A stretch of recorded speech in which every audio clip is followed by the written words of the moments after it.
In the wake of the horrific mass shooting in Orlando, ACEP President Dr. Kaplan came to Washington to meet with key lawmakers and staff members about gun violence and the medical response to mass casualty events, trying to bring a medical perspective to a very political issue.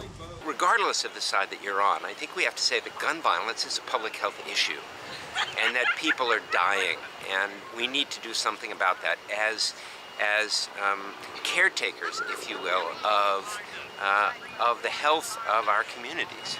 The meeting, hosted by House Minority Whip Representative Steny Hoyer, was an opportunity for Dr. Kaplan to share the reality of what is being seen on the front line. Does he feel the latest mass shooting is enough to force congressional action? I wish I could say yes.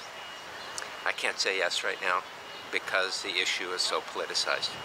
If after a Newtown and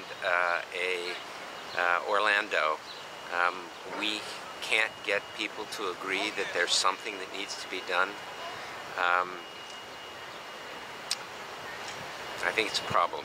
Dr. Kaplan did talk about action ACEP took, specifically the creation in January of the High Threat Task Force, with specific goals in mind.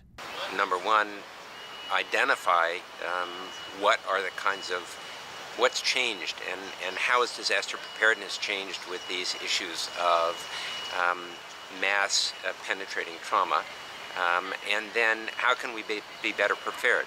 What kind of research can we define with regard to wounding patterns and what people die from?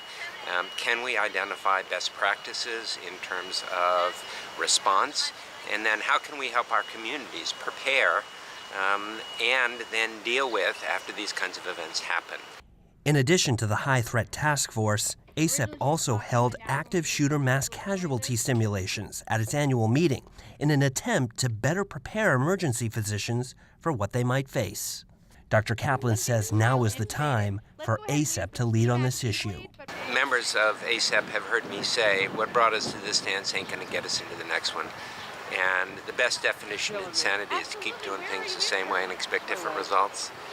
And we can't be in the position of change is good, you go first. We have to be in the position of change is good, we'll go first. We have to be leaders in this area because the battlefield has been brought to our communities, and we need to help our communities prepare. For more information, please go to www.acep.org.